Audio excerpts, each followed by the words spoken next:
Hey, good morning. This is the Big JB. Just chilling in my car. Just got here. It's about 8:15 in the morning. Had a nice drive this morning. Last night it was kind of a rough night. Wind was really, really blowing. We're kind of in the Cascade foothills here in Washington, and we get a lot of wind that comes through there as it kind of moves south. It tends to blow through a little funnel there. Oh, I got my morning coffee. It's not, I don't normally drink coffee. I normally drink tea, but I stopped for breakfast this morning because I wanted something warm to drink, and I don't have anything to take a warm drink in the car currently. So I did that this morning. I probably could have avoided it, but I was hungry and stuff. So yeah, so blowing wind was really, really blowing, so much so that our kids, I think only one of them woke up because they heard it really blowing against the house. So poor kid, she saw something scary last week on TV. She was at a friend's house, and the dad was flipping through the channels, and he went to go take care of something, and we don't know what it was, but it ended up being on the TV while she was in there. She's only 7, and it's just this really scary, kind of terrifying thing that she saw, and it sounded pretty awful as we talked about it with her. So we've really been working with her on that, and trying not to be, those parents that are like, all right, come on, it's time to be done being scared. Just being really patient and understanding. I remember when I was a kid, and this is going to sound funny, I remember seeing Beastmaster when I was a kid. I don't know how old I was. I think I was maybe 8. But man, that movie terrified me. I liked a lot of Beastmaster, and I actually would really like to see it again.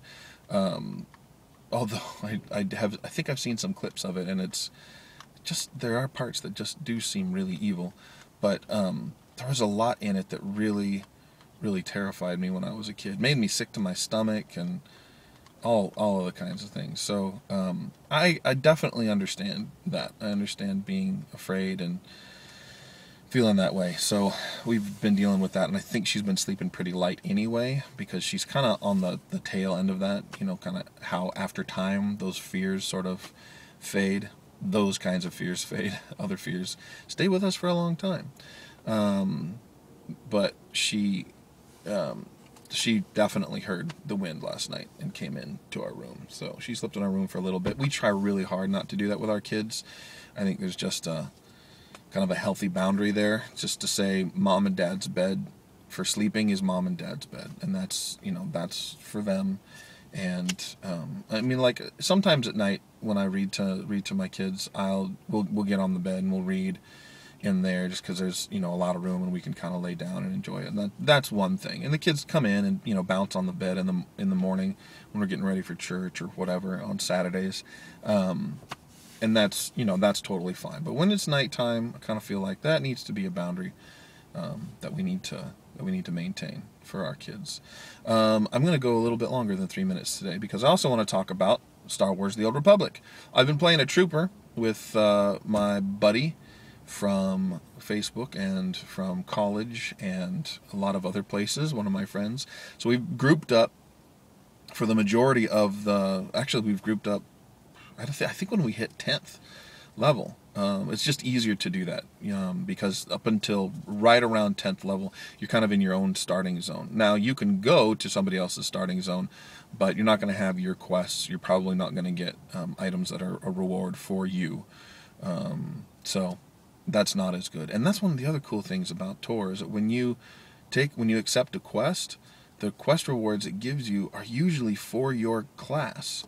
So he and I completed the same quest last night, and I got a helmet for my trooper, and he got, I can't remember what he picked, but it was some new thing for his consular.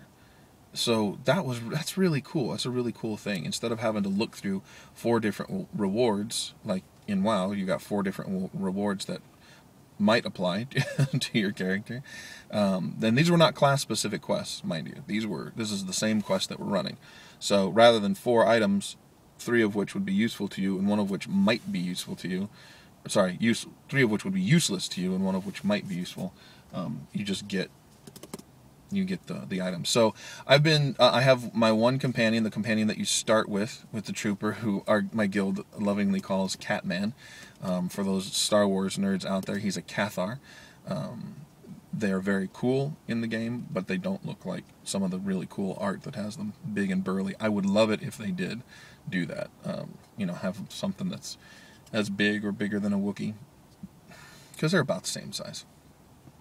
Anyway, I got introduced to my second companion, and the second companion starts out, and you're clearly obeying orders in what you're doing. Well, you can choose not to. You can choose to be sassy, but I've gone with, I'm a good guy, but I'm, definitely fighting for the Republic. And this captain sort of being flippant, it's commander, I think. I can't remember exactly what his rank is, but he's kind of being flippant. And there's this lady who turns around and speaks up, and she can recognize the fact that you're being a little bit more disciplined. And she ends up being, like I said, your second companion, Ilara Dorn, who I refer to as Lorna Doone. But she has an accent. And on the Republic side, the only people you encounter that have accents are Imperials or Sith. So as soon as she starts talking, I type in party chat with my friend, "Accent! Sith!" And he thought that was pretty hilarious. So we get done with the conversation, and my current companion, Catman, we have kind of this conversation, and at the end of it, he says, "I don't know about that accent, though."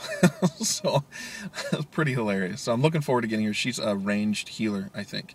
So that'll be interesting, because I'm also a ranged healer. So that'll be nice for parties. Be nice to have another companion to mess with, too. That's the great thing. Another great thing about TOR is that every class is a hunter class. Everybody has a companion. That's it. I'm almost 7 minutes. That's a long one for today. Everybody have a great day. This has been the Big JB, voice of the Big JB on Twitter. Thanks for watching. Thanks for subscribing, and I'll see everybody tomorrow. White man's overbite. Bye.